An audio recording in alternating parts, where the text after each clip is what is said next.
And hello and welcome everyone to the comic multiverse where the worlds of nerd meet. As always, I am your host, Cape Joel, in a much brighter place than I normally am I not, Matt? You are. You're a lot brighter than usual. I can see you. Oh, I thought you were going to say you're a lot brighter than usual. You can string a couple sentences together tonight. Hi-oh. Dumb Tish. I'm in a good mood, Matt. I found out today, I don't know if you've been on Twitter, but I found out I was featured on Screen Rant and I didn't even know it. Really? By which I mean they took one of my thumbnails and didn't give me credit for it. Whackity schmackity doo. I tweeted about it very passive aggressively, and I'm like, hey, Screen Rant, I'm a big fan of your guys' work, especially your articles.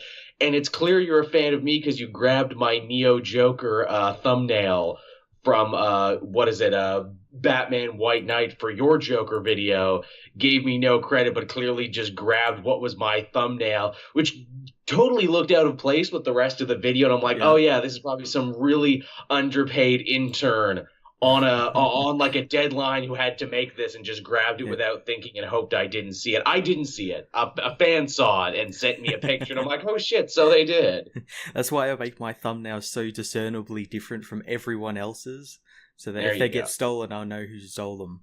Yeah, well, mine was just different enough, too, because it's like, well, who puts weird-ass titles on a blue border around it except for Joel? And it's funny because, again, I was so wonderfully passively-aggressively Canadian in the tweet, too. I'm like, hey, next time, you want to collaborate with me or anything, just ask me first. Yeah, just ask. I'll be fine. Consent is important, Screen Rant, especially nowadays. Is consent important? Da-da-da-da-da-da, topical.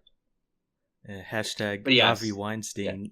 Yeah, hashtag Harvey Weinstein. Lest we forget.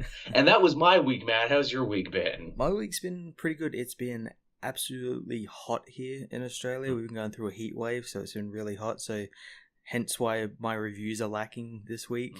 I don't really want to lock myself in a room. No, I feel you. Here in Canada, it's been the exact opposite. It's been minus 45, and we've had super storms of the century and ice warnings, and everyone telling the homeless people to get off the streets or they will freeze to death. Oh, Jesus.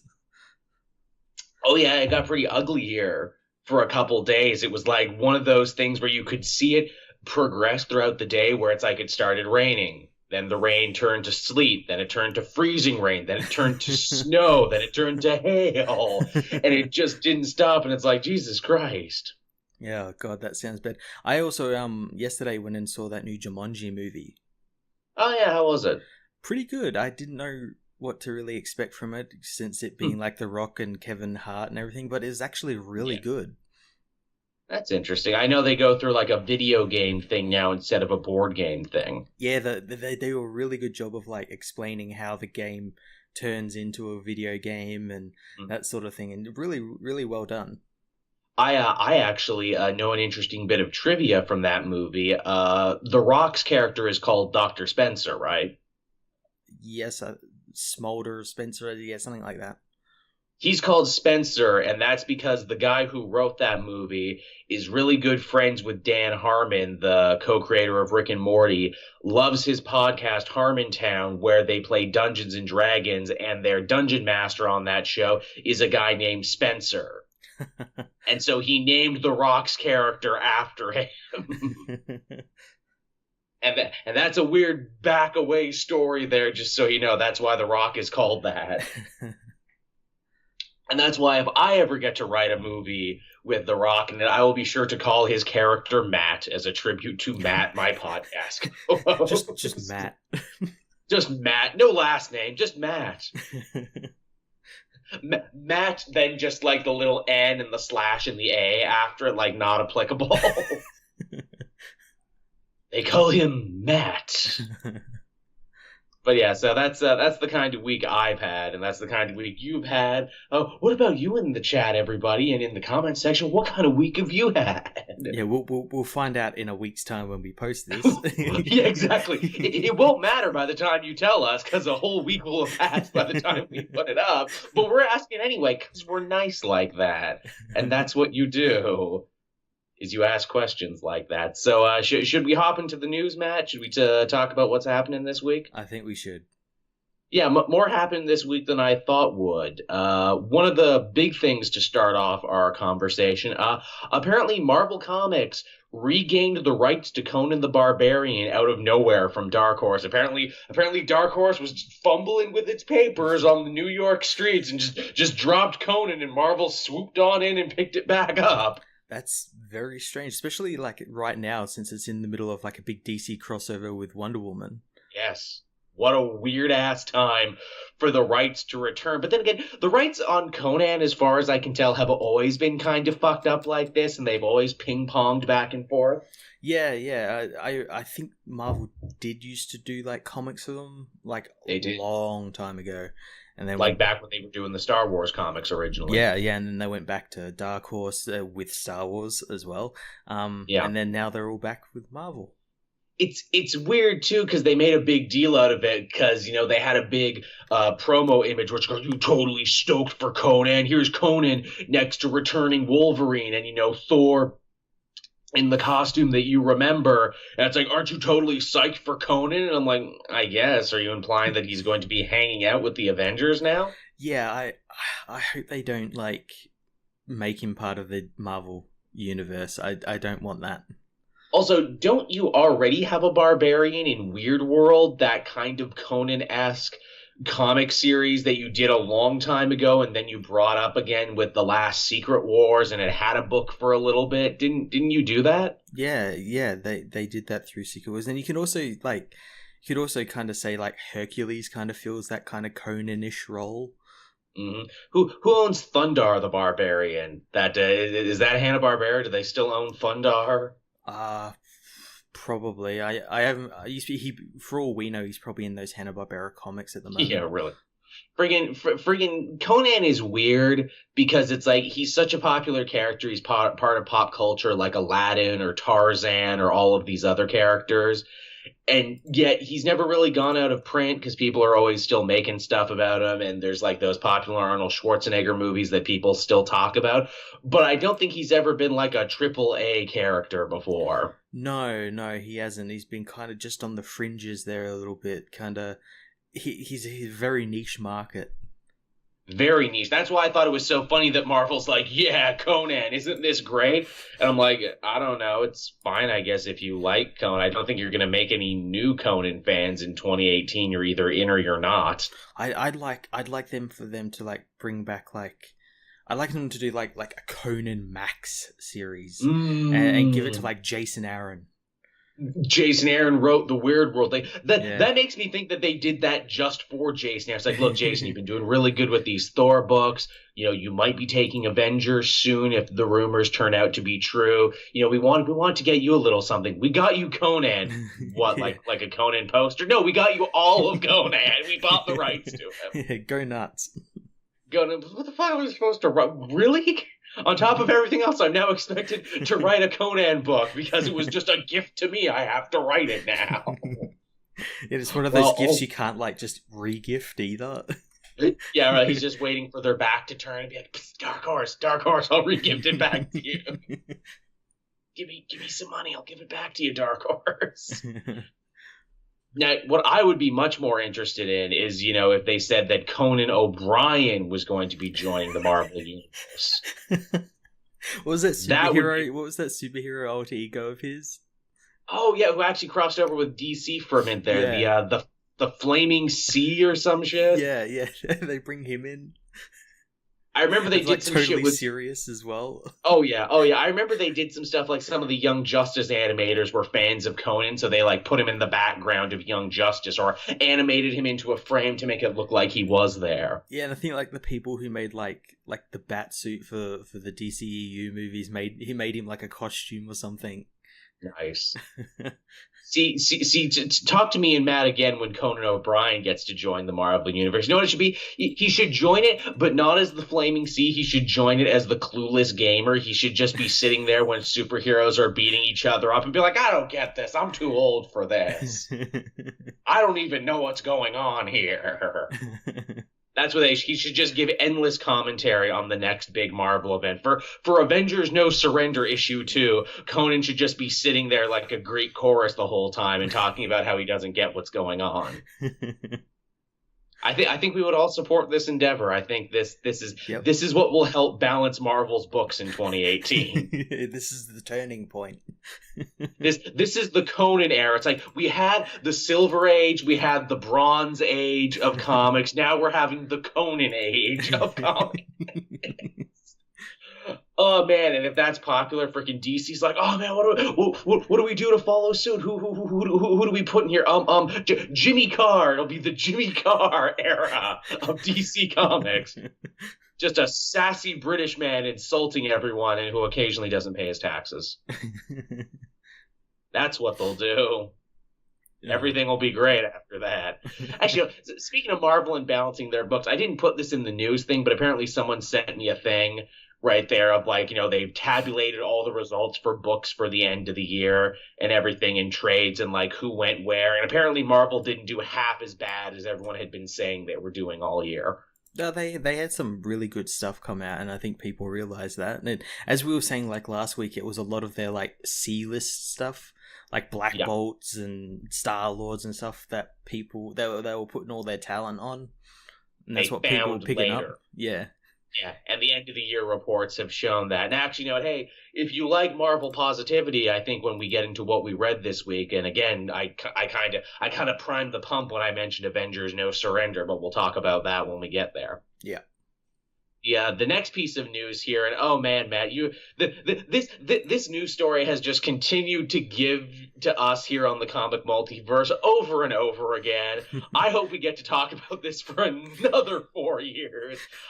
Gambit loses its third director. when this news broke, I just said, just kill it. Just take it out the back and shoot it, dump it in the swamp. Just kill it dead, and it probably will too, because with the new Disney Fox deal, they probably will kill it, because whatever they're working on doesn't matter, because they're going to recast everybody anyway. Yeah. Why are they so intent on like leaving this movie? Like, it's I have no clue, and it's also like how fucking hard is Gambit?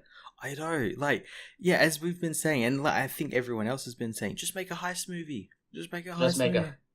Look, you know what, Matt? You and I are going to save Gambit. We're going to announce this right here on the show. Matt and I will be co-directing the Gambit movie coming out sometime next year. No one else wanted the project. We're just going to show up on the Fox lot, and we're just going to start directing the movie, and I don't think anyone's going to stop us. That's the thing. Like, all these directors, like, it's like a sign they want us to come, and they're like, they don't want to offer it as formally. They're like, we'll just keep putting this off. They'll keep talking about it. And eventually the Comic Multiverse will come and save us is what will happen. That's how it has to go. Look, you know, Matt, we're going to have to start with this one right away. So look, I've got a cocktail napkin right here. I've got some ink and a pen. Let's start writing this one right now. Okay, so what's our tagline? What's our elevator pitch? Ocean's 11, but with superpowers. There we go. Okay, so our Gambit movie will be Ocean's 11, but with superpowers. It will be heavily based on, I guess, his first miniseries, because most of these movies normally are. Yeah, he's only had like one. It's true. Well, he's had more over the years, but the first miniseries, the one everyone remembers from the 90s. Gambit, who he's still played by Channing Tatum, right? Channing Tatum didn't leave. For some reason, he's still attached. Does he have financial like gain in this movie or something? He might, he might have put some of his own money up for it. Like he wanted the Ryan Reynolds deal. Okay, so Gambit will be a cool, fast-talking, wheeling and dealing type of character with an accent. Think mutant Jack Sparrow, but only in the first movie, not in the subsequent movies where he got annoying and unrelatable. It's going to be a heist movie, but there will also be a strong romantic B-plot because, of course, Gambit is always defined by the women in his life. The villains will be the Guild of Assassins, and we'll try and get into the whole Guild of Assassins, Guild of Thieves things, or Thieves Guild, because everyone is Cajun and they'll say it like that. Oh, the Thieves Guild, I tell you. Oh, beignets and catfish. Oh, also, too, we will need to film it in New Orleans, which we can do and actually save some money because, like, next to Canada, New Orleans is the cheapest place to film. There you go. We've got all that set. Probably because it keeps getting hit by hurricanes, unfortunately. Hey, it's a sad truth, and if you think I'm slagging off New Orleans, they filmed a bunch of shit in Toronto during SARS. I mean, that's what movie people do. They look for their best deal. But okay, so all right, so we got that. He'll love a woman. It's too early for Rogue. I forget what his first wife's name was, but he had a first wife. They want to run away together. It's all very Romeo and Juliet. But before they can go, though, they need to steal, like, I don't know, like the big treasure of the Assassins Guild. And Gambit knows this is wrong because if he does so, this will start a war between the two families. Again, it's Romeo and Juliet. You've seen this type of story before, and it'll work. The Assassins guys will be cool. They'll all be mutants with interesting powers. Gambit will recruit some Cajun mutants. We can even make up some for the movie if we have to. There we go. We can give him his own little X-Men team. Exactly, give him his own little team. They don't have to be in the movie for long. It'll still be Gambit's movie, but again, it'll be like Ocean's 11. You know, we'll have like a comedy relief one in there because every movie needs one. You know, we'll try and hit all the demographics. You know, we'll try and get, like, I don't know, Kevin Hart. We'll cast Kevin Hart. He can be a mutant. he can play Will.i.am's role. Oh, exactly. Okay, there you go. Freaking Kevin Hart can be. Actually, no, let's just bring back Will.i.am as Wraith because he looked just like him. Just to fuck with people. Let's bring him. Yeah, and I'm sure he's not doing anything. So no, I'm sure he's not. We'll try and get some other fun character actors in there. Who's a fun character actor who everyone likes at the moment? Who we can get in here? Fun character actor. I was gonna say Kevin Hart. Kevin Hart. Okay, so Kevin Hart is the leader of the Assassin's Guild. And he too has a Cajun accent. He too has a Cajun. Actually, hey, you know, let's get Brendan Fraser up in here. He hasn't been in shit in years. There you go. Brendan Fraser will play Gambit's father because why not? His real father or adoptive father? Oh, good question. He plays both, actually. We're really going to put Brendan Fraser through his paces on this movie. He's going to play two parts, and we'll get a bunch of prosthetics and makeup and fake mustaches on him. Now, Nicolas Cage. Do we have a role in here for Nicolas Cage? He's a giant nerd. He'll show up for this. Yeah, he'll probably name his son after Gambit. Exactly. Nicolas Cage is Mr. Sinister in The Stinger at the end of this movie because, of course, we need to set up the next one. And it makes sense, too, because Gambit actually has a major history with Mr. Sinister and what are they, the Acolytes? Which team is that? Or no, the Marauders. The Marauders. Because that will be the sequel, Gambit and the Marauders. There we go. Oh, here we go. The thing he has to steal in the movie is the Crimson Gem of Sidorak. Oh, perfect, because and now we're world building here, and now we've got, like, something that everyone knows, and, you know, everyone will be like, oh, that's connected to Juggernaut, and when we put the first trailer out, we'll be sure to have, like, the gem very prominently done there, so, like, people can do their Easter egg videos with, like, the red arrow pointing to the thing. Yeah, and just like a picture of Thanos, because they think it's an infinity gem, and... Of course. Actually, hey, and like, we'll let people believe that, too, because that'll get us lots of good press, right, from the people who don't know any better. There you go. Come on, Fox. Come on. Look, we have a 5-point plan here for this movie. Also, can we work Willem Dafoe in there somewhere too? He can be the girl's father, Willem Dafoe, and he'll just be he'll be Antichrist. He'll just be acting like he did in Antichrist. He can just be Willem Dafoe. They do like what they did in one of the Oceans movies where he plays himself. Right, because we need a celebrity walk-on, and the joke will be that Willem Dafoe is in the city filming a movie that's gone through 3 different directors. And he's getting really upset, and then we have, like, a real meta moment where he's like, I don't even know what I'm doing anymore. Will people care about these superhero movies after this? That's what we do. There we go. See, Fox, we have, like, a 10-point plan here and a trailer for this Gambit movie. It Of writes course, itself. it does write itself. That's why I'm amazed no one can direct this shit when we can like half-ass a whole movie right here. I know, it's... I don't understand. And you could film that for, like, relatively cheap. That would be the thing too. You would be sure to pick mutants who have like very easy powers. Like you wouldn't do any crazy makeup. You wouldn't do like any big special effects. You would try and keep it cheap. That way, when Gambit does the card thing, it's really cool, and you can do the big explosions and everything. Yeah, well, that's the thing with Gambit's power. All you do is put like a little like purplish haze around stuff, and then just create a big explosion.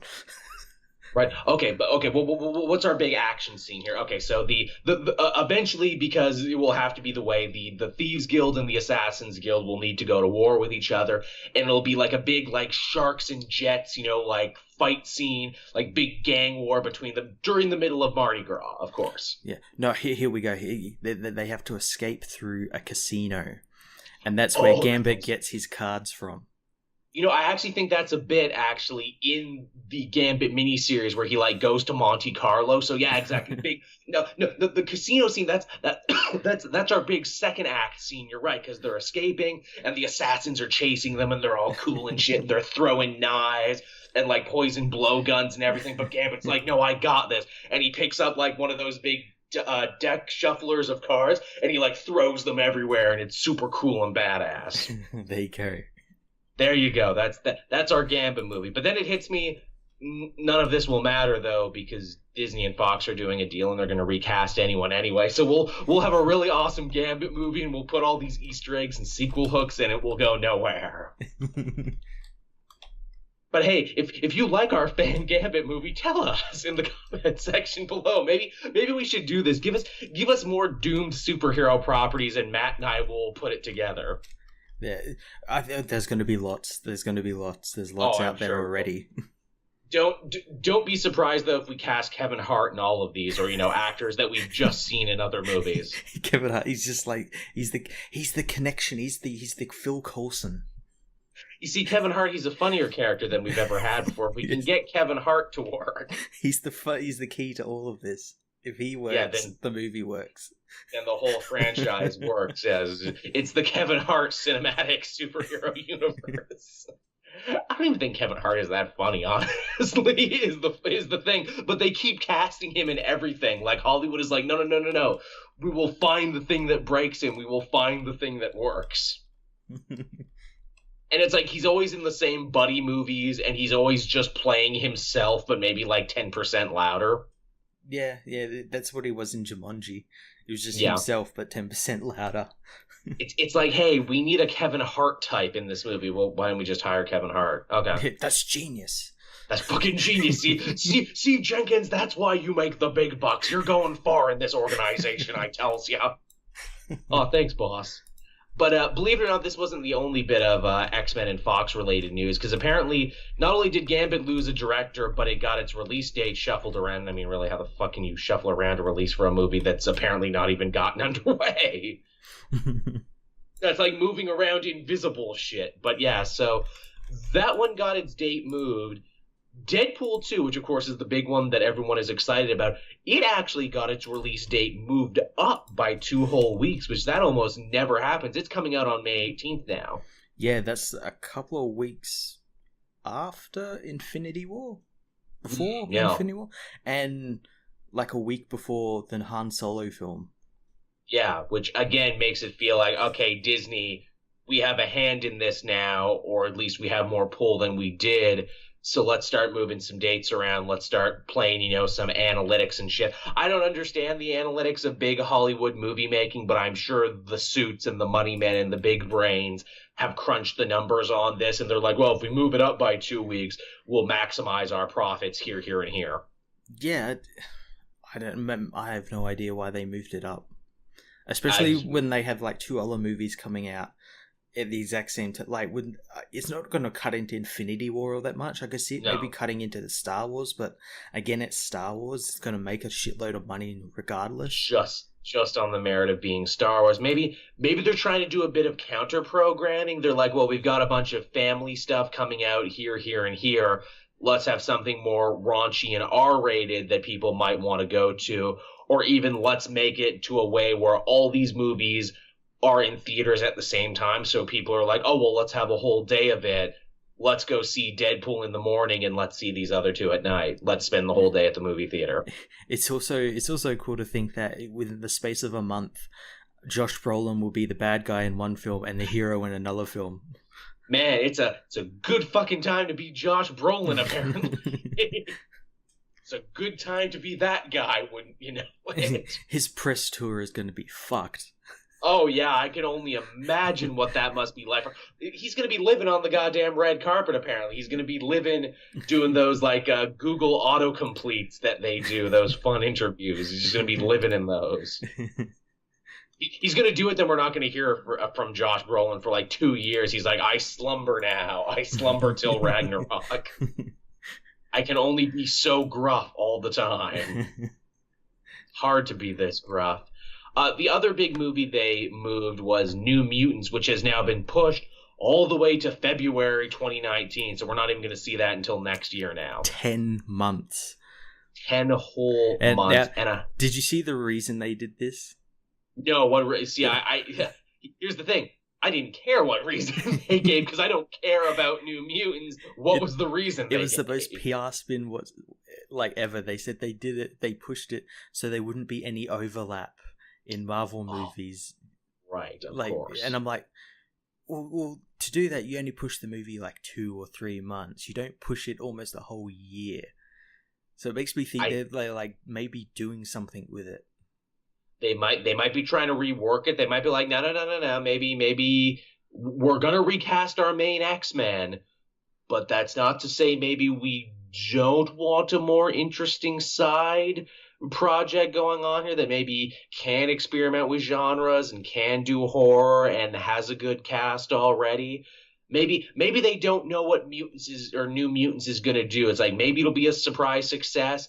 Maybe they fear general disinterest, because I got to tell you, I have a fair amount of general disinterest in it, and I'm extra disinterested in it now that I know win, lose, or draw, it doesn't matter because Disney has it now, which means they're like, well, why are we going to continue this series we didn't develop? Why don't we put time, money, and effort in developing our own X-Men projects, which we'll probably be doing anyway. Yeah, it's in like a weird place where like they moved it maybe because they don't care about it, or they moved it because they might be doing, because I think it's going back into reshoots or something, right? To maybe work something into the MCU, like something for it, and if that's the direction they even wanted to go. Thing is, they can kind of do that with this movie because, for all intents and purposes, it's kind of disconnected from all the other ones. There's no connection really to the X-Men. It's basically a weird little experimental one-off. I guess they're going to see, like, is there something here?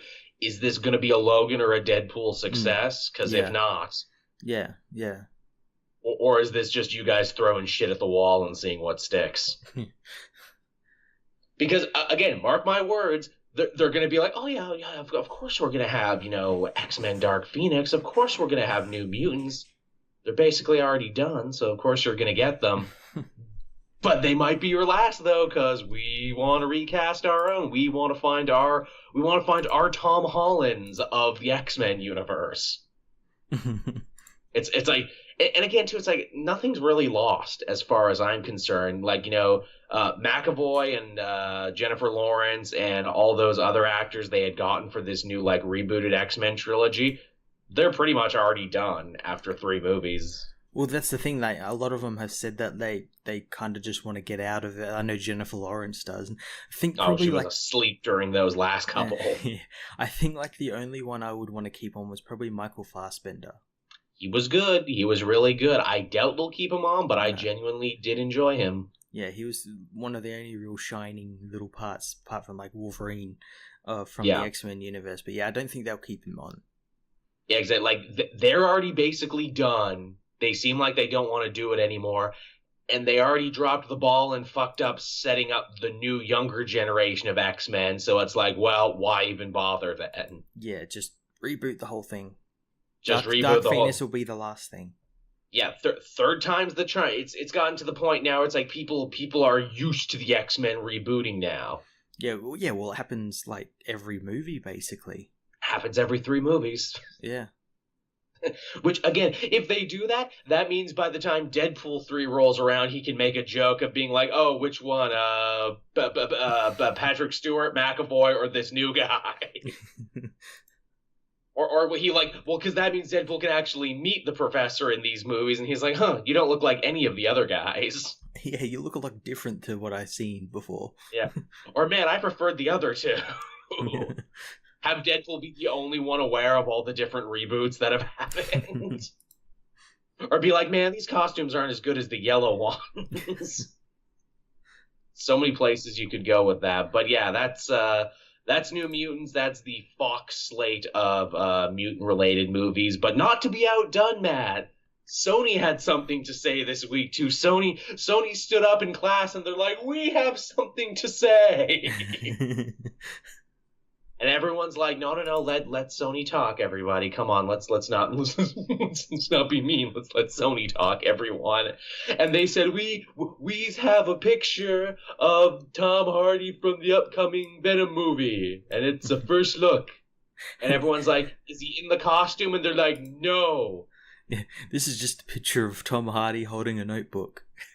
Wearing a shirt. This is it, Sony. Really, this you got us all to stop what we were doing and drop for this. I remember, like, I think it was like IGN who were the one who released it, and I remember they were like the week before they were like hyping it up, like, we got our first look of Venom. You're gonna be really excited. And it's like a picture of Tom Hardy.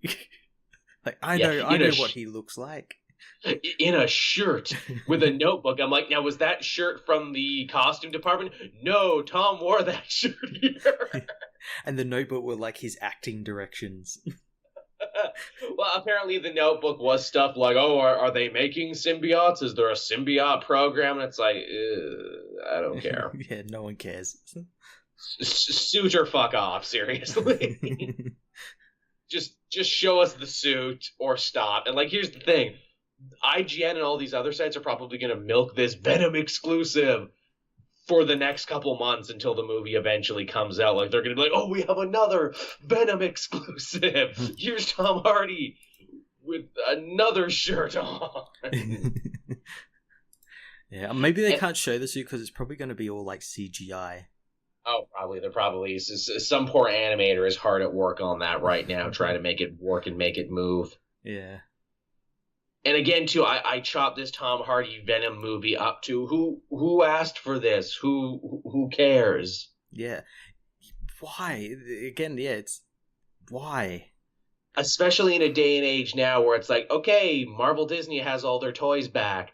DC always had all their toys, but is having problems making them work.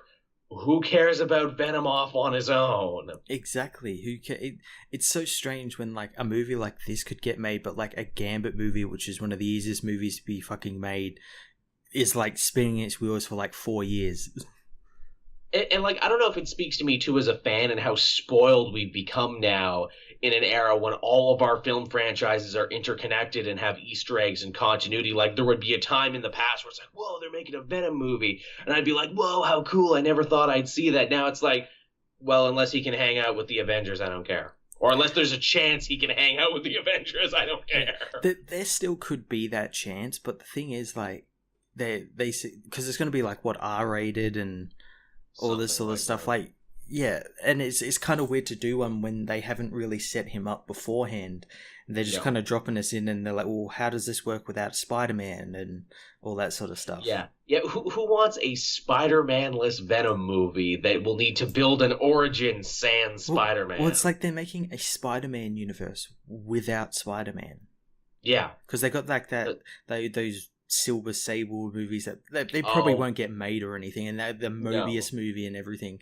But they're like making a Spider-Man universe without Spider-Man. It's especially silly with Venom. It's like, Venom, the character who is a dark mirror to Spider-Man, who wears a black version of his costume because the symbiote was on Spider-Man, then it jumped on him. Yeah, a character who works really well when he's with Spider-Man. Do you not know this, guys at Sony? Did no one tell you this? Well, if they're still like those emails that got leaked ages ago, Oh yeah. you know, they're clueless to this sort of shit. The answer is no. No one told them, and I'm sure if you told them this shit, it would blow their mind. They'd be like, "Oh my god, why we got sets made? We have animators animate. Why did we do this? Why did no look? You got to be here every time now and tell us when these are bad ideas." Also, does this mean we should scrap the Aunt May origin movie? Yes. Oh my god, I remember that. Remember that? Like, that was a serious idea they were kicking around. Like, okay, well, what characters do we have? Well, Black Cat and Silver Sable, they're like sexy, powerful women. And, you could probably do some stuff with them if you wanted, minus Spider. Oh, well, Venom. I mean, everyone loves Venom. That'll probably just sell on the merit of being Venom. He's a cool poster look. What about an Aunt May origin movie? Yeah, she'll be like a spy, and she'll get into the spy stuff. What was Aunt May doing in the 60s? Yeah, you ever wonder that? No, because my brain works.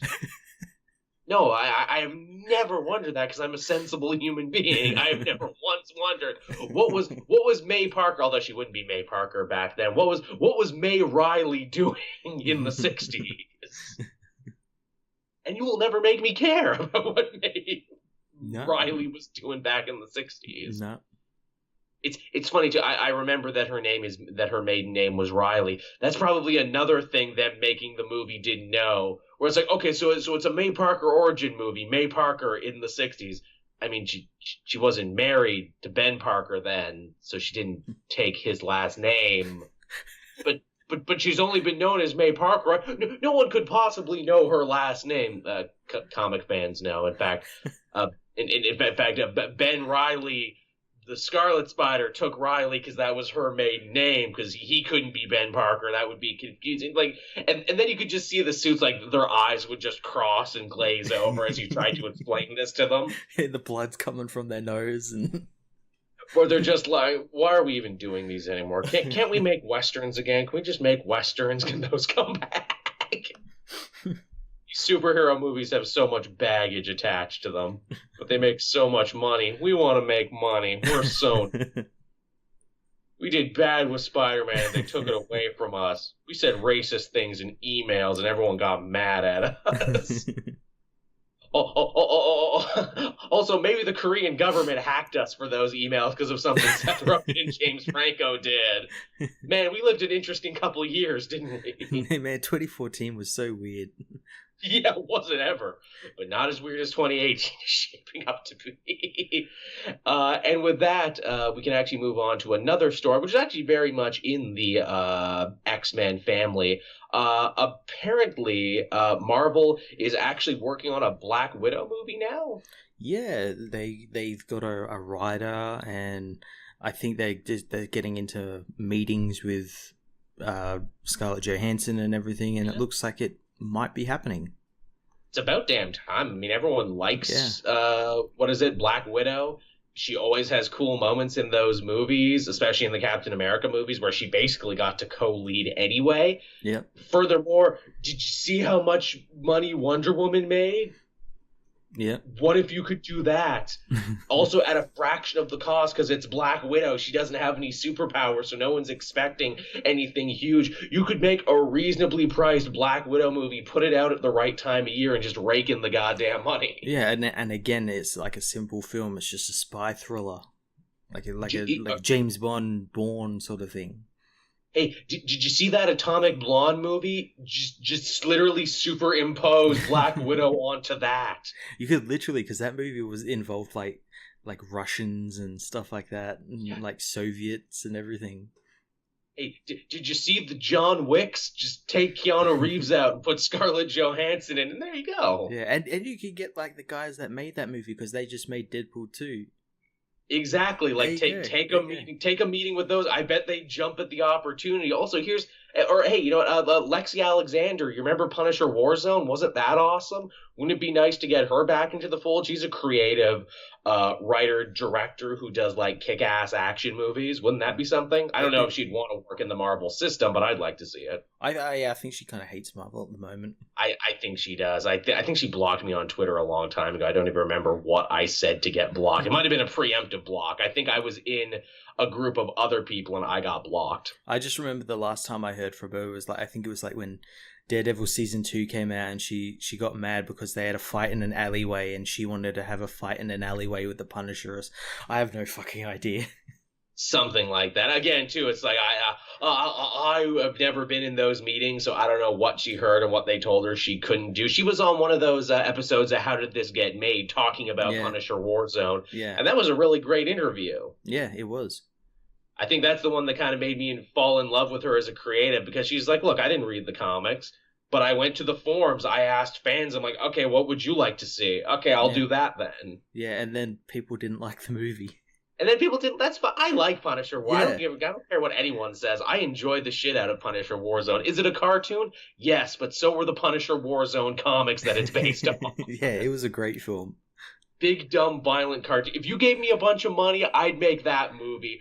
Right down to Jamaican Irish McGinty flipping through the air by a parkour. I'd have done that. And they getting shot by a rocket launcher. And blown up like a goddamn Itchy and Scratchy cartoon. You bet I would do that if you gave me money. This is why people don't give me money. Because I make that. I wonder, too, if another thing that pushed them to finally make a Black Widow movie was that Red Sparrow movie. That's also kind of coming out. I haven't seen the trailer for it, but I like heard the description of it. I'm like, oh, well, that's a Black Widow movie. That's literally even down to the what is it, animal color naming convention. Yeah. Red Sparrow, Black Widow. I'm like, was Red Sparrow like an unused spec script for Black Widow? Did they just change it? It's like, let's just change it just enough so we can use it. And Marvel's like, not on our fucking watch. Yeah, I really hope this movie gets made. And I'd like it as well if they got Bucky back and they sort of co-lead the movie sort of thing, where she's the main lead and he's sort of like the tag along. There's a lot of history between those characters and the Red Room experiments in Russia and everything. I have been pitching forever, make it a buddy cop spy movie with Black Widow and Hawkeye, because no one seems to be clamoring for Hawkeye to get his own movie. I'd like that, and they could also explain, like in the Avengers, they talk about some mission at Budapest. We'll get a movie about that. Find out what happened in Budapest. Yeah, make them go back to Budapest. In fact, make it a whole Eastern European tour that they gotta like tear ass across Eastern Europe from one end to the other, because like some evil villain, I don't know, fucking Immortal Man, Invincible Man, we'll work it out later, is trying to restart the Red Room experiments, and like Black Widow's like, not on my fucking watch. Yeah, do they have like access to like Viper now that they got the and what's her name? She was in Wolverine. Right. Well, I think they have everyone now. So yeah, they could do Madam Hydra. They could do Viper. Yeah. They could do any number of things now. Yeah. Oh, that'd be cool. Heck, I would like a whole team of like lower tier Marvel villainesses who probably wouldn't make it into any other movie. Let's get frickin' Titania in there. I like her, just a big, strong bull woman who punches the crap out of shit. And you could have her on the phone arguing with her boyfriend, who we as fans will know is Absorbing Man. Actually, shit, they had Absorbing Man, didn't they? He was on Agents of S.H.I.E.L.D. Yeah, Agents of S.H.I.E.L.D. and he's referenced on Daredevil and everything. That's right. We see his posters. Yeah. Can we have Crusher Creel and Titania be the villains in the movie? It would make sense if it's like Black Widow and her little helper. That would be fun. Kind of have like, the two dueling couples of fight each other. I'd like that. I think that'd be really cool. Heck, if you really wanted to get some good press and kind of invert some shit, have it be they were on a mission in Budapest together, remembering what happened. Clint Barton Hawkeye screws up, gets kidnapped, and now Black Widow has to rescue him from the evil Russians and has to extra do it because she's like lying to Hawkeye's wife on the phone, like, oh yeah, we're fine, the mission went off without a hitch. It's fine. It's fine. We got it totally under control. Oh my god, they're gonna fucking cut his legs off. Oh my god. I gotta fucking hurt. Because it'll be a Marvel movie. It'll probably be a little bit more serious because it's about spies, but there'll be jokes and gallows humor into it. Yeah. See, another instance of like, why did it take you so long to write this movie? This movie writes itself. Like, we're basically halfway done. We have 3 acts, more or less. So yeah, more power to that Black Widow movie. I hope it finally happens. And while on the subject of kick-ass women writing kick-ass women heroes, did you hear Gail Simone is going to be pinning a Domino series for Marvel soon? Kind of makes sense. She's in a movie coming out. Gotta remind people who Domino is, and to me, I'm just super stoked to see Gail Simone writing a superhero comic again. It's been a while. Yeah, that'd be. Well, she's been writing the Wonder Woman Conan book. That's true. That one was a more weird off to the side one. This is like actually in universe. Yeah, I think this would be pretty cool. The thing is, are they going to redesign Domino because she looks a little bit different in the movie than she does in the comics? So like, are they going to like change her or anything? The art they've shown, she looks exactly the same. Exactly. Okay, cool. Exactly as she was. Now they don't seem to be reinventing the wheel on this one. I've always liked Domino as a character. I've always liked the idea of a mutant who has the power to change probability. I figured there's about 1 million stories they could have told with her but haven't. Yeah, her power is really interesting. It's just basically like luck. Yeah. And Simone is such like an interesting, complex type of writer who's not afraid to like get silly and take stuff off into like frickin' outer space. So I'm sure she'll have a good pitch for it. Yeah, Domino's been pretty good. She's been in the Weapon X book as a team member of that, and I've liked her in that, and it'd be interesting to see where she goes from there. Most definitely. Speaking of movie comic book integration, Creed screenwriter, one of the writers of Creed, is going to be writing a Black Panther miniseries, Long Live the King. Hey, just in time for the movie. Funny how that happens. Yeah. Black Panther like recently has had like a bunch of new series. And they've all, and it's been really confusing to me because I keep seeing like #1s coming out. I'm like, wait, didn't this series start like ages ago? Like, what the hell is going on? It is slightly confusing. Heck, he's got a tie-in book right now with Lexus. Black Panther and Lexus have joined forces to tell you about cars. I always love those comics though. They have that like the Justice League and Subway and the Colonel Sander Corps and everything. Yeah. It's like, look, if you're going to do blatant product placement, at least thank you for being blatant about it. I really want T'Challa to be like, I am the king of an African nation that, is the most technologically advanced in the world. I have flying cars and teleporters and everything else, but you know what? At the end of the day, nothing beats a Lexus, though. As he counts his money. Or like, the day could never have been saved from those terrorists if it were not for the genius engineering and comfort of this Lexus. Thank you, Lexus. You will always be a friend to Wakanda. Wakanda has never been conquered, and as such, neither has Lexus been conquered. It's called like Black Panther Man in Machine or like Black Panther Ghost in the Machine, and I'm like, is the machine a Lexus? Yes it is. Everything is Lexus. It's all Lexus. That's why Lexus has built Black Panther a brand new suit that is actually better than his vibranium suit. And when he takes the suit off, it turns into a Lexus. It's basically a transformer. All the other Avengers are driving shitty Hondas, but not Black Panther, for he has the power of Lexus on his side. See, that's what it needs to do. Like, Black Panther's like, oh no, all the other auto manufacturers of the world have actually been taken over by Skrulls.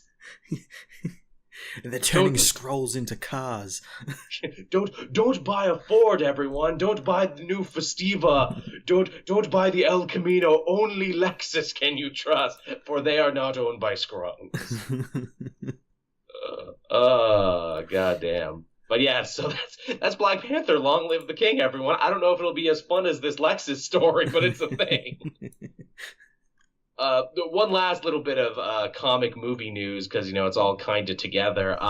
Remember last week we talked about Saladin Ahmed doing a new Exiles book and all the different characters they could put on that team and how they're still putting members on the team? Yep. And we said it would be a great place for movie characters who kind of exist in like the limbo of continuity where they're kind of continuity but they're kind of not continuity. Yeah. Well, guess what? The Tessa Thompson movie version of Valkyrie is going to be on the team. So a Valkyrie is going to be on the team. A Valkyrie is going to be on the team, and it's the movie version. So if you like that character from the movie, and many people did, go read Exiles, please. That's pretty cool.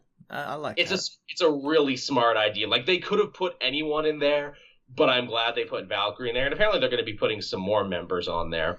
Yeah, it's an interesting team. I'm really interested in that book. I'm more interested in the fact that Saladin Ahmed's writing it, because his Black Bolt series is amazing. He had a lot of goodwill built up from that Black Bolt thing. And again, it was on everyone's best of list of last year. Yeah. I think that first issue is actually going to sell pretty good because it's got a lot of things working for it. It's got the Marvel nostalgia behind it because, like, so many people remember loving Exiles and being like, oh, it was a book gone too soon. So that'll appeal to older writers. It's got Saladin Ahmed behind it, so it's got the critical muscle and the new reader friendliness attached to it. And it's got all these weird different characters in it. So you got like baby Claremont Wolverine and like crazy apocalyptic Miss Marvel in there and Blink, who's a cult character unto herself. And now you have movie Tessa Thompson Valkyrie. And who even knows who else they're going to add to the team by the end of it. Yeah, I'm really interested in this book now. When's it come out? This year sometime. Oh, so they haven't got a release date yet. I mean, I'm sure they do, but I don't want to sound like an idiot that I don't know what it is. I mean, they have the art for it, so probably sooner than you think. This quarter. Yeah. I wonder, this might be a fun one for the comment section, too. What other weird multiversal Marvel character would you like to see on the team? I know Gwenpool is coming to an end very soon, and a lot of people have kicked around the idea, wouldn't it be fun to have Gwenpool on the team because it's all, like, multiversal and shit. That'd be pretty cool. Especially because, like, she's, like, such a meta character, because it's like, well, she's from our world. She's, like, a normal person who just knows all the comic book tropes. That'd be pretty cool. I mean, you already have one Wolverine on there. I figure if you put Old Man Logan on that team, that would be a good way to kind of, like, get rid of him, because, like, you're going to have other Wolverine coming back, and you really want, like, 5 goddamn Wolverines. Yeah, I could see that. I wonder what is going to happen with him once this new Wolverine actually fully comes back.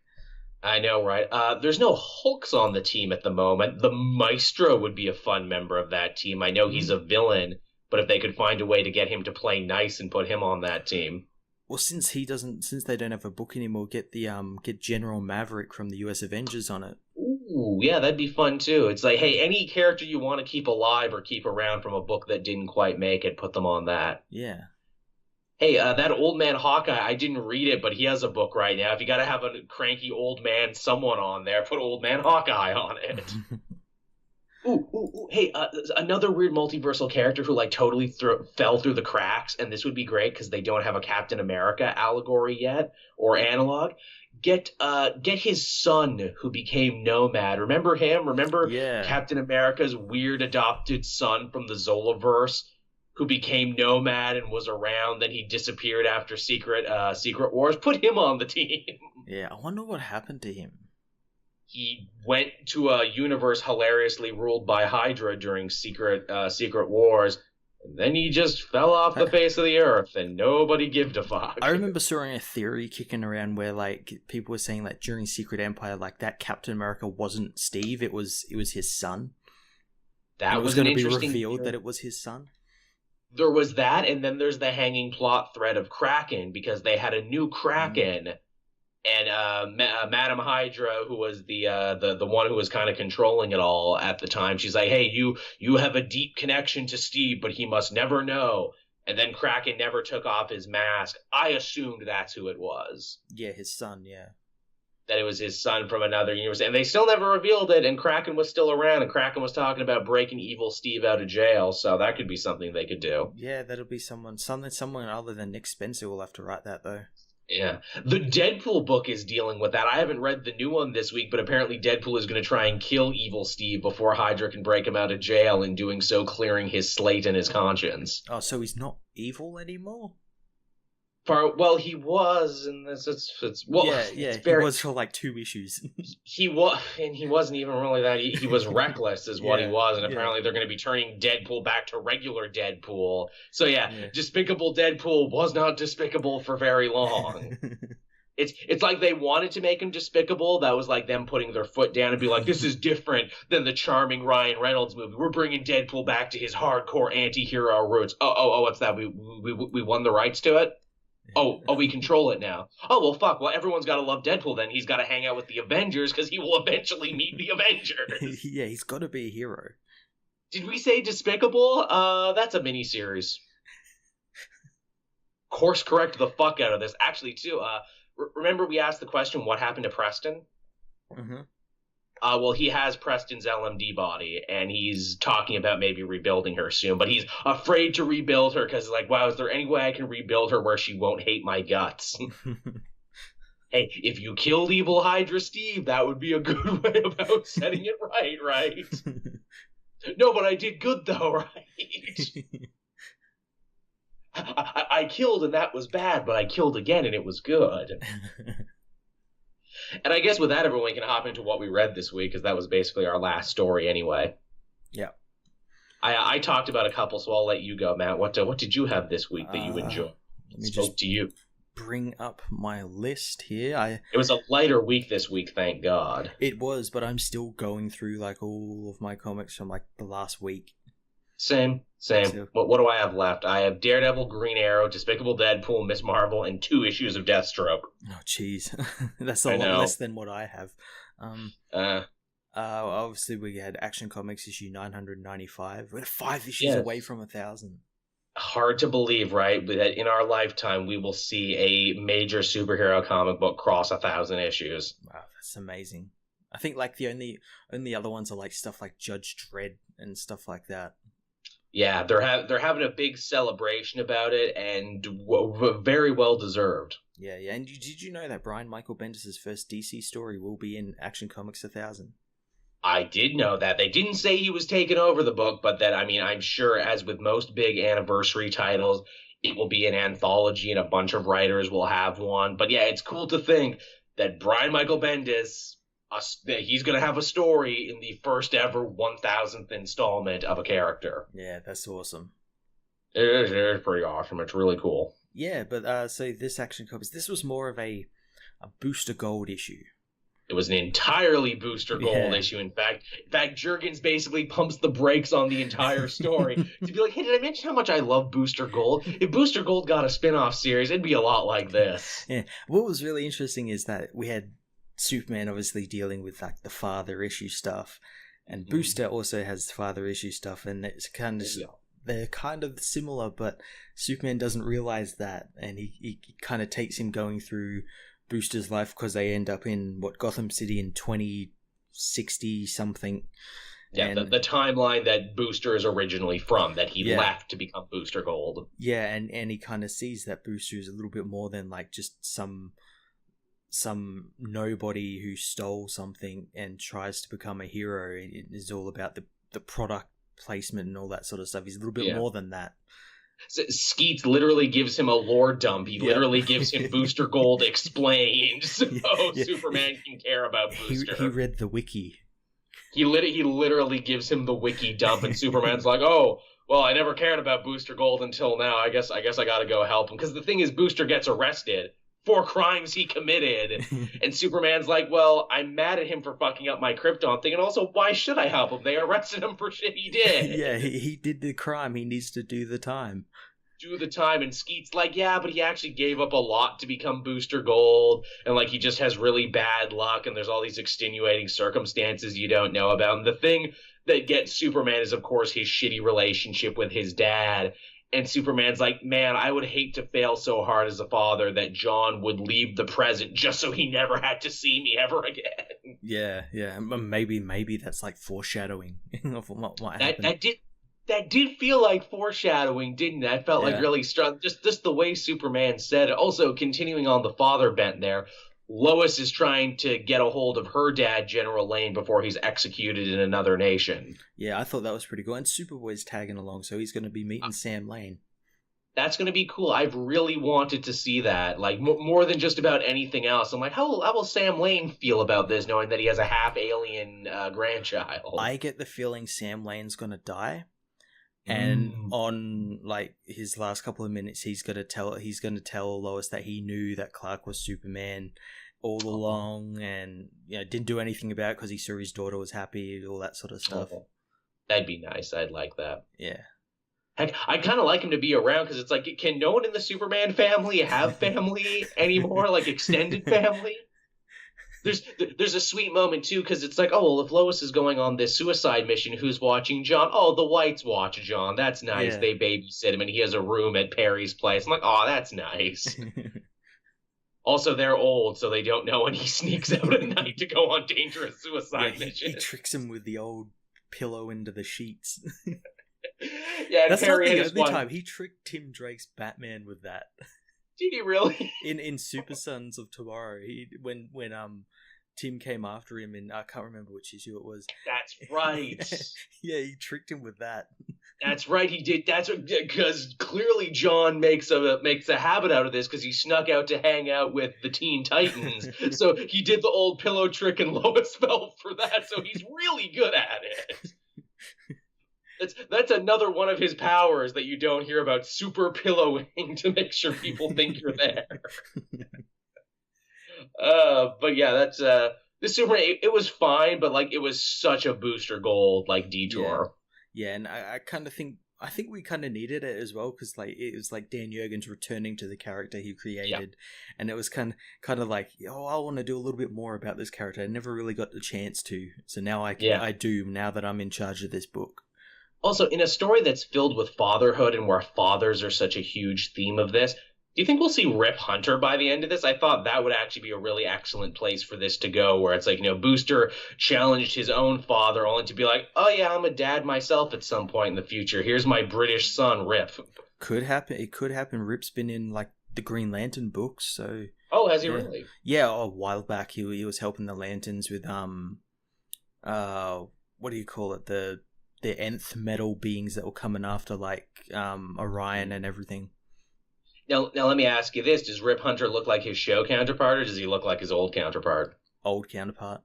Old counterpart. Okay, see, if this was like the first time we'd ever seen him, that would have been a good way to change it, to have Rip Hunter show up looking like he does on TV with the TV Wave Rider. Just be like, hey, where are you from? Further in the timeline. I'm from somewhere else in hypertime you don't even know. I'm from a very CW place in the timeline. Eventually we'll all be looking like this. Yeah, and yeah, the Endo comic obviously teases like a world ruled by Zod. Now, I don't think this is Earth. This might be the planet Zod escaped to. Yeah, him and his family. Which might even tie in, because I think next issue of Hal Jordan and the Green Lantern Corps, Hal and the Green Lantern Corps are going after him. That's right. They fight Zod. They're doing a big deal of that, showing it in all in the comics there. That's the big ad. Yeah. Well, that's cool. I guess you talk Superman, so I'll talk Detective Comics. Very Clayface-centric issue, this issue, which I enjoyed. They've built a hell of a character for him, and he goes on a bit of a roller coaster here. Oh my god, what James Tynion has done for this character, like, just in this series, like, since beginning Detective Comics back in its original numbering, has been amazing. It really has been. I like that he makes Basil Karlo incredibly sympathetic on one hand, and then on the other hand actually makes him more dangerous than he's ever been before, because it's like Clayface was always strong because he could basically do incredible stuff with his body, but now he's been trained by Batman and trained alongside the Bat family, so now he has all of the powers that he had before, but now he knows tactics and strategy. Yeah, he's much deadlier villain. And Batman falls for it, too. Like, he's fighting what he thinks is enraged Clayface, only to be like, damn it, the real Clayface escaped into the sewer like an hour ago. And Batman's almost, like, kicking himself like, fuck, I taught him that. I fell for my own trick. Shit. He's also like using psychological warfare too, because he's fighting Batwoman. And it's like, I'm the evil Tim Drake from the future. You're gonna let us all down. You're gonna kill us all. Muhahaha. And then goes to Batman and says, did you ever bring me on this team because you liked me or because you cared, or is it just because you're trying to sate your own guilt and trying to show that if you ever went off the deep end, you could be saved? Which other villain will you replace me with if I die? I'm like, wow, he's really cut deep. Yeah, and he takes on the form of like the Riddler and Joker, and it's like, which one are you going to choose? Riddler would make sense because he's smart. They could use his big brain if they could only keep him in check. I'm shocked he didn't try and recruit Mr. Freeze. Yeah. There's another big brain with an ice gun whose motivations are ultimately not that evil. No. We haven't really seen Mr. Freeze in the main DC universe, have we? Or have we at all? I'm trying to remember. Scott Snyder redid his origin for that All-Star Batman, made him a villain again, and then we never saw him again. Yeah. I know he's been in like stuff like Nightwing: The New Order and Batman: White Knight, but yeah, that's about it. All elsewhere worlds are loving Mr. Freeze at the moment. He's so hot right now. He's so hot and so cold. But yeah, that was a fun one. The big showdown, of course, is Cassandra Cain being like, you can lie to yourself, you can lie to them, but I know you'll never lie to me, and I know you'll never hurt me. And it's like, oh. And he didn't. He didn't. Like, that actually saved him, only for the first victim to come out and be like, and this was my plan all along, my very convoluted roundabout plan. Yeah, to use the mudroom Clayface to, like... Which, actually... evil to make him, again. To make him like a big kaiju monster. I'm like, you know what? That makes sense because they set up the mudroom so early on, and the first victim learned everything about the Bat family. So yeah, it's a pretty solid plan, actually. Yeah. I also like that it was only like one page or so, but like I like the conversation between the first victim and Anarchy, where Anarchy wants to be about the people, and then first victim's kind of like throwing that to the side and be like, no, I want to watch Batman die. Yeah, it's so great to see the moment where, like, Lonnie's like, oh, fuck, I've been had, haven't I? Yeah. Because he's like, radical self-interest. We have these victim nights protests where people are finally, protesting the man and Batman and the over-militarization of the police. This is just the beginning, man. I've got all these plans for a commune. And the first victim's like, you dumbass, I never cared about any of this. I just needed you to whip people up into a frenzy. I don't give a fuck. Yeah.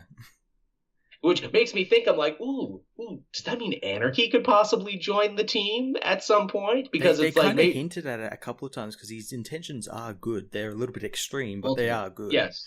He is incredibly extreme, but then again, you could also argue Batman is incredibly extreme, and in fact, Batman would be like, okay, Anarchy, join the team, but keep me honest is the thing. Keep me from going too far to the other side. Yeah.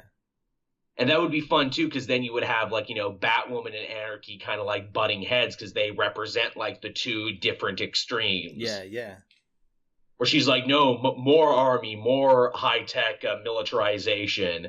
And Lonnie's like, no, radical self-interest and everything. And, like, no, we need to, help the people. We need to tear down systems, not build more systems. Yeah, that'd be really cool.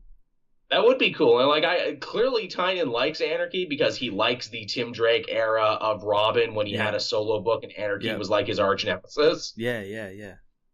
So I kind of would like to see stick around. Also, too, because it looks like Steph might leave again, so wouldn't it be funny if they traded Steph for Anarchy? That'd be pretty cool. And they also have to bring back the General, because they've been teasing him every now and then stuff. They definitely need to bring back the General. That would be cool. Yeah, so just a lot to really enjoy in Detective Comics this week. Yeah. A lot to enjoy in that. What else did we have this week, Matt? What else was there of note? We have the beginning of the new Avengers weekly 16-part series, No Surrender. Which normally I would roll my eyes when I hear, oh god, 16-part series. But this was actually a really solid first issue. Oh boy, was it ever. I was really worried as well. I was like, oh god, 16 parts, this is going to drag on for so long, like every other Marvel event. But no, it got straight into it, and we're right in the middle of the story now. Yeah, it gets right into it. And this whole series, like, again, we don't know what it's going to be. We don't know what shape it's going to take. But honestly, a lot of this first issue feels like very important housekeeping that they're doing. Yeah. And there seems to be a solid intent of like, hey, look at the Avengers working side by side with prominent mutants like Beast and Rogue, and also all the different Spider people fighting side by side, and also some Fantastic Four and everything else, and also old Avengers you haven't seen in forever, and here's the Mansion, and here's Jarvis, and here's all this old, like, Avengers ephemera that's kind of fallen by the wayside. This is kind of like, hey, if you haven't read Avengers in the last couple of years, feel free to read this one. Yeah, it felt like them just like picking up where they left off like a couple of years ago, where the Avengers were all this sort of stuff before they started getting into like all the cosmic-y event after event after event sort of stuff. Even though so far this seems to be pretty cosmic-y, because the Earth is literally stolen. It feels cosmic-y, but it doesn't feel cosmic-y, if that makes sense. It's both. It's like a cosmic thing happened, but we're seeing the boots on the ground and how the Avengers deal with it. Yeah. The one thing that like kind of made me kind of question what was happening is like, where is like the Inhumans? Where is Odin's son? Yeah, well, I mean, my assumption is like, okay, the two Thors, you know, they're off fighting the War of Realms right now, which is what they're doing in the book. They weren't on her. Wasn't Jane in this book though? I'm pretty sure she was. Oh yeah, fuck, she was too. Okay, Odin's son is up fighting the War of Realms. He's out there doing it. He should be on Earth because he was in Black Bolt recently. He was in Black Ball recently. I'm going to, again, they don't give us a solid timeline, but I'm going to assume anyone who wasn't on Earth when this happened is off in space doing stuff. Yeah. That's the safe assumption to make. But yeah, you're right. Where is that? But hey, here's the thing. It's a 16-part series, so anyone we haven't seen yet will probably show up. And they're already teasing the return of the Hulk. Yeah. Oh, yes. Yeah, they are. That Banner will be coming back. Hey, just in time for Thor Ragnarok on DVD. Which, hey, I don't buy many DVDs, but that Thor Ragnarok DVD looks fucking sick. Have you seen the special features they got on that? It does. It looks really good. Apparently, what is it? They were joking there where it's like, yeah, you hear Taika Waititi is going to do a whole commentary track just as Cord. Oh, please, yes. He's going to do it in character. I think that one might have been a joke, but in reality, there is like a whole Finding Cord featurette where he's like, oh yeah, I didn't know what actor to cast as this character. It was a whole process for me to find the proper actor to put in this role. So just like him totally taking the piss out of himself. Yeah, I know they're doing a third part for that Team Thor video where the Grandmaster moves in with Daryl. Oh, nice. That's going to be good. That's really good. I'm excited for that. But yeah, no surrender. What else can we say about it? It just felt good to see all the Avengers teams come together and work, and no one's fighting each other, and everyone's doing what they're supposed to do. Yeah, it just worked. They're all doing their job. They're saving the people that they can. They're trying to figure out what the hell stole the Earth, and yeah. And they set it up really good too, because it's like, hey, here's focus on some, like, you know, multi-generational characters. So Nadia Pym gets a very strong point here. Hey, here's, you know, prominent mutants like Rogue taking the lead, and like everyone looking up to her as they should, because she has a great amount of team experience. They should be looking to her in a crisis, and they are. Yeah. The stuff with the Mansion, the stuff with Living Lightning. I hope they keep doing that. I hope they're like, hey, and here's us focusing on an obscure Avenger, because this is the Marvel Universe, and literally everyone has been an Avenger at one point. Well, they had at the end of the book, they had like a page that showed like all the characters that were in this issue, and I imagine it's going to like just keep growing and growing and growing, and they said like, here's the Unity Squad, here's the past Avengers, here's the current Avengers. I like that very much. What made me laugh is like writing duties for this book are Al Ewing, Jim Zub, and Mark Waid, aka the three guys who are writing the three ongoing Avengers books at the moment.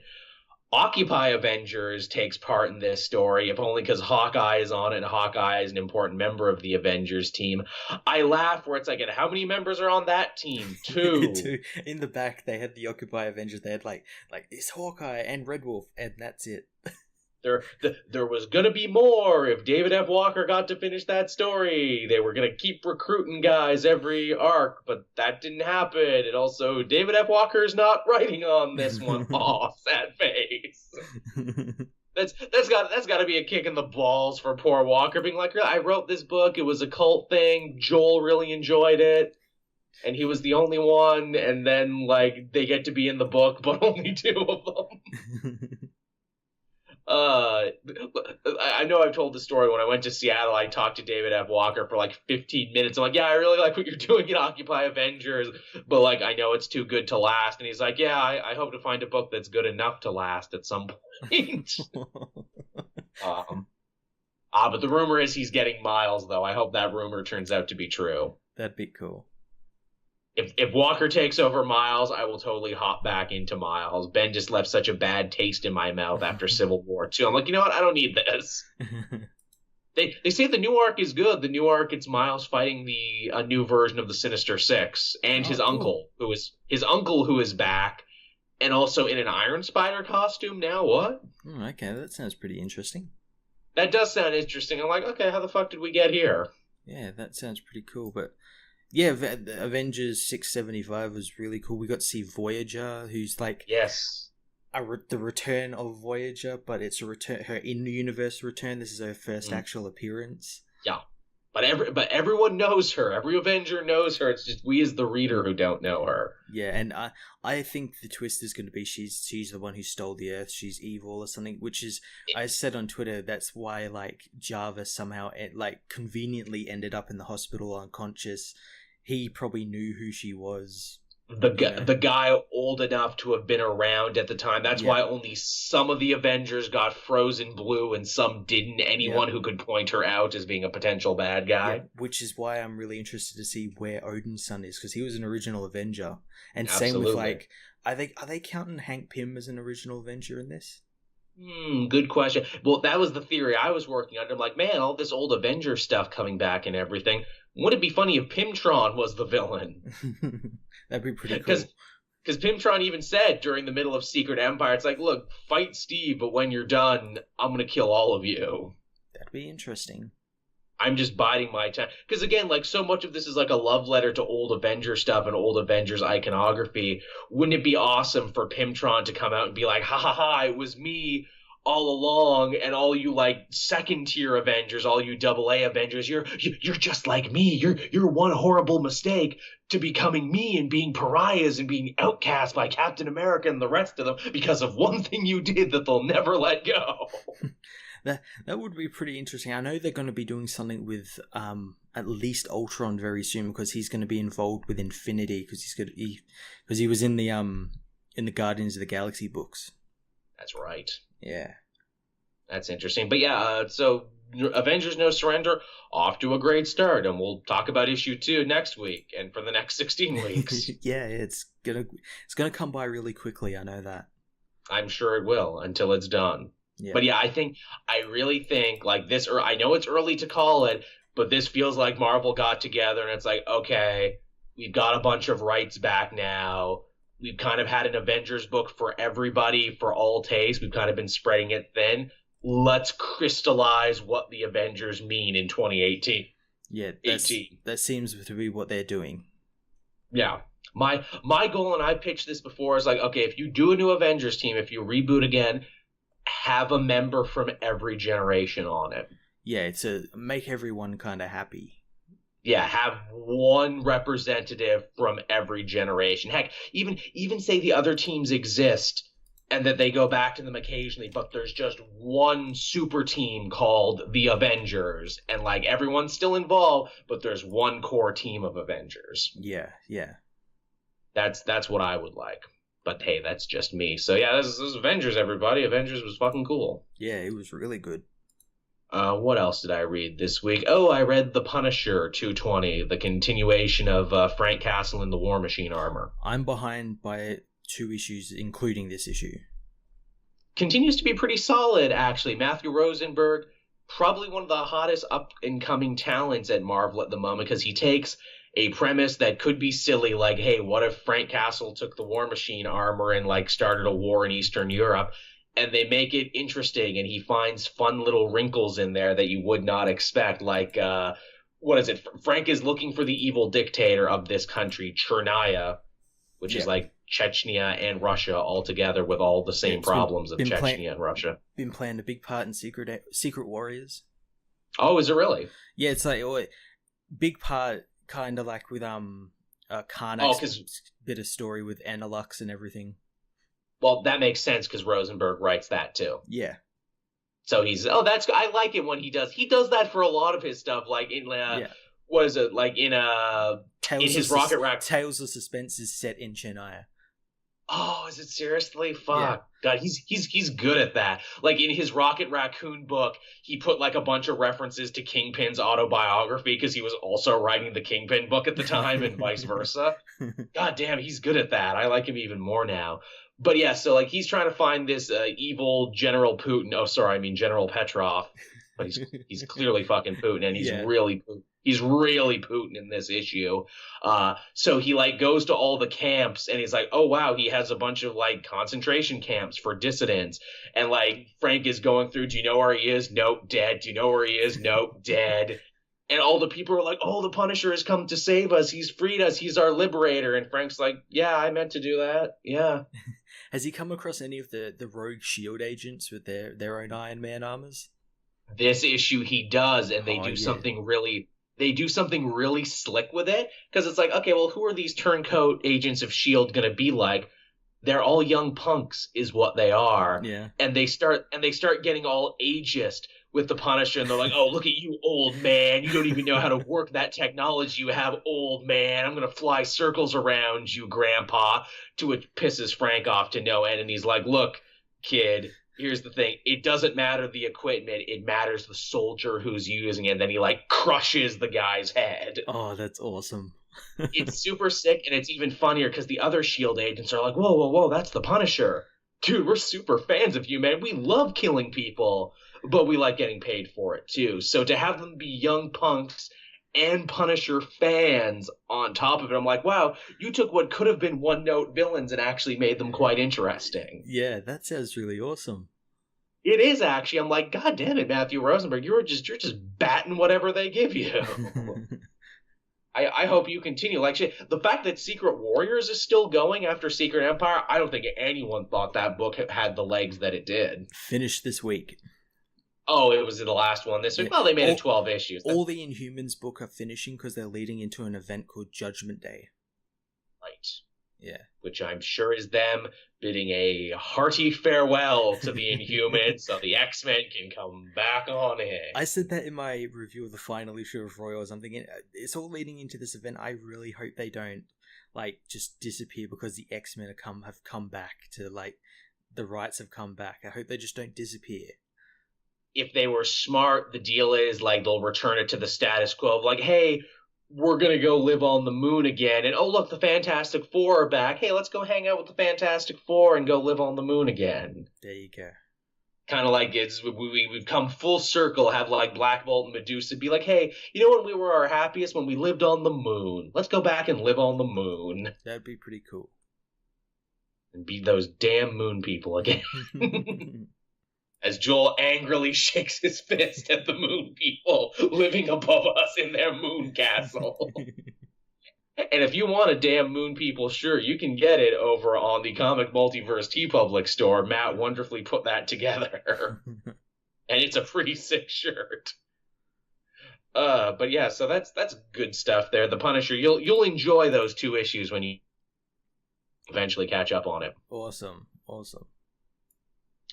I think you will. What else? I only have like 2 other books that I read this week. What about you? Yeah, I've got like 2 or 3. Okay, I'll let you go then. I'd had a Hal Jordan and the Green Lantern Corps issue 36. Nice. What are the Lanterns up to? The Lanterns are saving the Guardians of the Universe, who actually returned to being Guardians of the Universe this issue. Oh, shit. After however many years of not being Guardians of the Universe. It's been a while, hasn't it? Yeah, and they did a really good job of bringing them back because they brought also back the old villains and technically cousins of the Guardians, the Controllers. Oh, yeah, I remember those guys. Yeah, they brought them back and they're looking to, like, restart the Controller race and breed, like, an Aryan race of super controllers. And to do that, they need the the Guardians' life force and energies and stuff like that. So the Guardians guard and the controllers control. Yeah. Basically, one protect and one attack. Thank you. I memed it up for you. But which of the race cares about the steamed hams, though, Matt? Probably the Lanterns. Probably Guy Gardner. Steamed hams, but now it's Hal Jordan and Guy Gardner. Yeah, so they end up going and rescuing the Guardians, and the Guardians decide, hey, we're going to be Guardians again. We're going to guard this universe. And cool thing is, the end of this issue, that the controllers escape, and they're like, oh, well, we kind of failed in that mission. But we've got this backup plan, and that is to reboot the Dark Stars. Ooh, going really old school now. Yeah, if people don't know what the Dark Stars are, they're like this. They're kind of like the Guardians of the Guardians of the Universe, but they're given like powers kind of similar to the Green Lantern Corps in terms that they're like an evil Green Lantern Corps, basically. Yeah, they were like before like Red and Yellow Lanterns, they were like the first, hey, what if Green Lantern but evil? Yeah, and they got like the costumes they got for the new ones are like the original costumes for the Dark Stars. They're like that like Iron Man armor looking thing. It looks really cool. Yeah, that's good. That's what I like about Green Lanterns. Everything that's old is new again. Like, they'll take it away and make you miss it for a bit, but then they'll eventually bring it back. Well, that's the thing with like the Green Lantern canon. Like, everything is canon. Like, doesn't matter how like weird and wonderful it is. Shit, Dark Stars were so popular there for a second. I think they actually had their own book for a bit. I think so. I think I remember that. Yeah. I vaguely recall it. Will they bring back any of the old Dark Stars? Because I remember there was like a Russian blonde Dark Star for a bit. Zavida, Timoni Zavida or whatever. I think she was like a Hal Jordan thing, like way back when. Maybe they don't really go into it in this issue, but it looks like, I don't know whether it was just like an armor hanging there, but it looks like maybe the Dark Stars might be robots similar to like Manhunters. Right. That would be something. I know it's confusing too, because there's also like a Marvel character called Dark Star. Yeah, and he came back recently, I think, or like was in a book recently as well. Jesus Christ, just to really muddy the waters and confuse you. Yeah, all the Green Lantern books have been really good. Like the actual book Green Lanterns have been dealing with like really topical things, like illegal refugees and stuff like that. And stuff like it's been really good.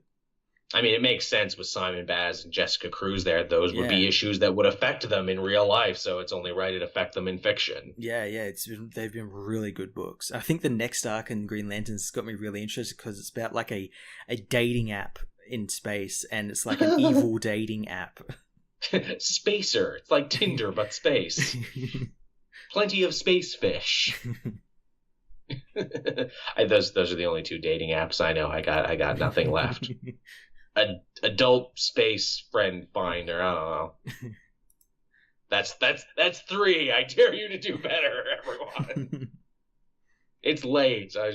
Joel's running on empty. I guess the other book I read, the penultimate issue in the Venom Inc. crossover between Spider-Man and Venom. Mm-hmm. This issue was dumb as rocks, but enjoyable enough. Yeah. It actually starts pretty good with Flash Thompson be like, okay, we gotta sneak into the bad guy's base, and I'm a military man, so I'm giving everyone jobs to do, and I'm giving, advice, and I'm doing good and everything, and I'm Flash Thompson, and everyone likes me, and I do like him. And then they pull back, and we see the whole team of him, Black Cat, his sidekick with demon powers, and Eddie Brock Venom, who's sitting there with like a big ammo bandolier and 2 giant guns that shoot anti-venom bullets. And I'm like, this is fucking dumb as shit. This is like a 90s Venom story is what they're telling you. And I think some of that is intentional in a lot of ways. Yeah. It sounds like a 90s, like straight out of the 90s. It really is. It's not terrible. Like, again, it's really dumb. There's this whole through line where what is it? Flash Thompson's sidekick's like, oh, I got to get my symbiote back from this villain so I can be a symbiote fighter again. And Peter's like, well, I don't like the symbiotes. The symbiotes are bad, and we need to destroy them because they're all evil monsters. Even though people have explained to me that they're not evil monsters in recent retcons, but apparently I don't listen. Also, I'm fighting side by side with a couple guys wearing symbiotes right now who aren't evil, but I'm derpy Peter Parker in this story, and I need to have a boner about this for some reason. They have to be evil because they're always evil, even though they're not. Even though a lot of the time they're not. It's also, I thought it was a missed opportunity. The villain Lee Price, or as I call him, the shitty Venom from that first arc before they brought Eddie Brock back. He's like, oh, I'm calling all the symbiotes to me, and I'm going to become like Super Symbiote Man. And like he's got his symbiote, but he also pulled all the guns in the room, so he's like a Venom costume, which is just his old Venom costume. I hate that they didn't redesign it, but he's got like a bunch of guns sticking out of him too. So it's like, what if he was so extreme? He's so goddamn extreme. It's like, what if he was made of venom, but also like made of guns at the same time? And the guns shoot venom bullets. Oh shit! And if you get hit by them, you get a symbiote too. It's literally like what freaking notebook? What 13-year-old's notebook did Mike Costa and Dan Slott find? And they're like, you know what? Good enough. Let's fucking do it. And they did do it. And it's dumb, but it's fun, but it's also really dumb. But there's a lot of good hero shots in it. Like everyone looks like it's a number one, like Spider-Man is swinging through the air and there's fire and there's bullets and he's like, yeah. And Venom's like, no, I'm not taking this shit anymore. He runs into the bullets and he's like, no, can't stop me. Oh, that's awesome. It's like 20. It's like 22 pages of that. So if that sounds like your bag, you're going to enjoy it. Just, don't expect anything. Too mentally challenging. Did you have another one? I have one last one. Yeah. I just recently caught up on like 5 or 6 issues of Injustice 2. Yes, which people really seem to enjoy, you were telling me. Oh my god, my videos are doing really well, and I have no idea why. And I think I have an idea why, and that's because they brought back the Teen Titans in these issues. Batman, if you're not familiar, he's been dealing with Amazo. Raz has unleashed Amazo on the Earth, and he's like doing like tests to make sure it's running, and it blew up a whole town in Arizona, and that led to the origin of Dexter and all this really cool, amazing shit. But he notices the tides have kind of tipped away from him, and he needs stronger people, and he needs the Teen Titans, and they've been trapped in the Phantom Zone since like year 1 of Injustice. So they go in to find them. There's a really cool part where Plastic Man asks Imperiex for directions. And they find him, but they obviously can't take Connor Kent out because he's got a bad heart, and if he goes out of the Phantom Zone, he'll die. So they take the rest out. Tim Drake is killed by General Zod like minutes after coming out of the Phantom Zone. And that's why you don't see Tim Drake. Oh man, the people were so angry at that. I bet they were. They're so angry. I think they're pissed because, like, oh, that means we're not going to see him in Injustice 3. And it's like, guys, Injustice 2 already threw out a bunch of the plot from the Injustice comics, so don't worry. If Ed Boon wants Tim Drake to be in it, fucking Tim Drake's going to be in it. Yeah, he's got to be in it no matter what. And there's already, like, alternate goddamn universes and time travel and shit anyway, so it's fine. Yeah, General Zod's been, like, wreaking havoc across, like, the Fortress of Solitude, and Batman gets Box X, which is like his contingency for like General Zod, and it's a mixture. It's like the fear gas and kryptonite that tricks Superman. He uses that against him, and fights him in like this huge robot costume and just fucks him up. But then the gas wears off. But before the gas wears off, Amazo arrives because Raz is like, we need to kill General Zod. He's a Kryptonian purist. He goes against what we want for the Earth. Amazo rips off General Zod's head, And yeah, they show it as well. He just like twists the head off. It's so amazing. It's amazing that Injustice goes to those brutal places every so often. Like it's like Tom Taylor felt he needed to top the bit from the beginning where Superman like sticks his hand through the Joker. Yeah. Oh, he does that like every like 10 or so issues. There's like something big like that. I love it. Got it.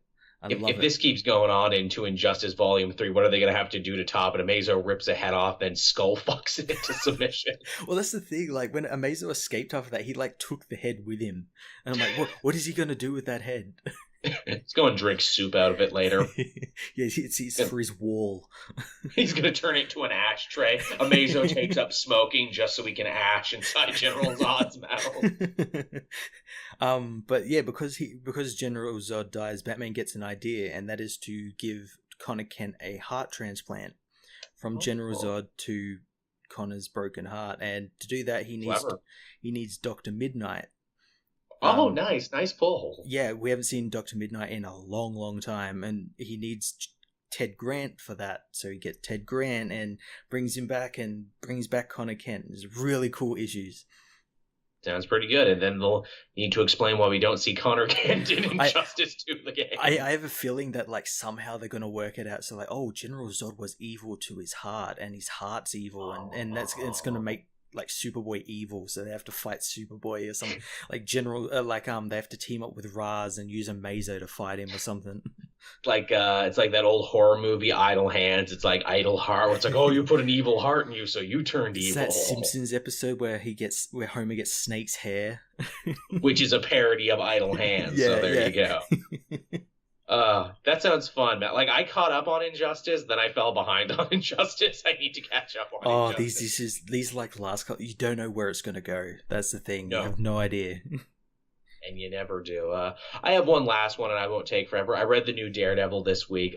Kingpin is still mayor of New York, and to try and get close to him, Matt Murdock has become his deputy mayor now. Okay. Yeah, because Fisk is like, look, I know you all hate me, and because I probably lied, cheated, and stole to get elected. Hey, topical politics. I got Matt Murdock, a guy who's always been hard on me to be my deputy mayor, and he's going to be watching me, and he's going to be making sure that I continue to, fight for you, the average New Yorker. I like that you said that, like, Matt Murdock's going to be watching me. Yeah, he's going to be watching me. Oh, dude, he actually makes quite a few blind jokes, actually. Because there's a bit where like Matt's sitting there talking to him. It's like, well, Wilson, I can't wait for us to get started. And he walked away from me, didn't he? He's not even here anymore. That's cruel. And then it's like, well, what? Wilson Fisk's a smart guy. Why would he let Matt Murdock be so close to him? He wants to use him so he looks better in the public, and to make sure he can't fuck with his criminal empire. What he's doing is he's keeping Matt Murdock buried in busy work, red tape, bureaucracy, and bullshit. Yeah. And it's amazing because it's like, okay, well, here's all the files the mayor wanted you to have. Are they in Braille? Nope, I'm going to read every one to you. And I'm going to read really slowly, so sit down and listen as I read these to you. Can I have a phone for blind people so I can make calls? Oh yeah, that's on back order. Yeah, well that's coming. Yeah, it's held up at the airport in customs, Yeah. I had to order them from China, don't you know? And like obviously it's funny because it's like, obviously Daredevil is a blind guy who can see, so this doesn't affect him. But Wilson Fisk didn't know that, so he's just keep the blind guy buried in a room and don't let him go anywhere. We also find out an interesting piece of New York history, and that is the whole title of deputy mayor. You're not an elected official, and you don't actually have as much power as you think. And if the mayor was to get incapacitated, you don't actually become mayor. Another person becomes interim mayor. Really? Yeah, so it was LaGuardia who came up with it, for whom the New York airport is named for, LaGuardia Airport. Mayor LaGuardia came up with it. The idea being is he just needed another guy to cut ribbons and go to functions and go to parties that he couldn't go to. So he needed a little gopher man to run around and do all his shit for him. He needed a gopher man, and I'm like, And, like, for Matt Murdock, it's like, oh, that's terrible. He can't enact the change he wants. But at the same time, like, that sounds like the cushiest fucking job in the world. Yeah. Can I be a deputy mayor when I grow up? Apparently, yes, because you don't need any qualifications or be voted in. Yeah, yeah. You just need to know the mayor. Hey, if you're a mayor of a town out there and you're listening to the comic multiverse, can I be your deputy mayor? I will go to all the parties and all the ribbon cuttings and everything else I need to do. I'll wear a suit. It'll be great. Wear my finest tracksuit. You don't even know. Ah, there goes Deputy Mayor Tracksuit at it again. But yeah, so that's Daredevil, everyone, and it was pretty fun. That sounds really cool. It is cool. Again, Charles Soule, he's killing it at Daredevil right now. Once again, one of the best titles at Marvel. It might not be a flagship series, but it's really good. Yeah, there's a lot of books at Marvel I really wish I could pick up. Like Doctor Strange. Sentry is coming back in Doctor Strange. He's already back, I think. Oh, really? Yes, I think like the previous issue, he finds him in space, and then this newest issue coming back, we're going to see what happens with him. Oh, nice. Which makes me think Sentry will be a big part of this cosmic event, because apparently Donny Cates is very entrenched in that. Like, he's doing some cool shit with Thanos at the moment as well. Yeah, we got like Thanos' like real name or something recently. Well, the name his mother was going to give him, a lot of people freaked the fuck out about. They're like, oh, why are you retconning it to say Thanos had a real name? No, it's the name he was gonna be had before his mother saw him, was disgusted by his horrible mutation, was like, oh, fucking Thanos. That's you. That's apparently the exclamation when you see a really ugly, horrifying baby. Thanos. And that's the origin of Thanos' name. Like literally everyone was freaking out, and that's what it was about. Yeah. How dare you write something new? Only write the same things I've seen over and over again. But yeah, so that was the comics of the week, everyone. That was the news. That was the comic multiverse. We hope you enjoyed it. Yeah, it was a good week. There was a lot of news and a lot of comics to talk about. We talked about a lot. Mm-hmm. Yeah, I feel we're slowly but surely catching up, Matt, on everything we've missed. I will eventually get there. What's this week even looking like? Is there a lot of stuff this week or not? I couldn't even bring myself to look. Nah, I looked with some hint of dread, and there's like a handful of books. So yeah. Okay, did you look like this? Did you look like with your hands through your fingers, like a scary move? Like, oh, I don't want to know. Brought up the list. I'm like, oh god, I don't want to see it.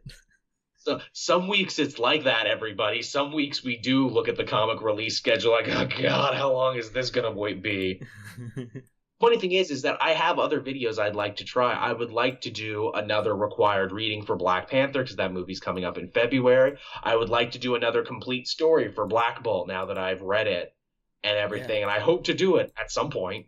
Yeah, exactly. It's just I want to do all these different video projects, but no time. All comic reviews.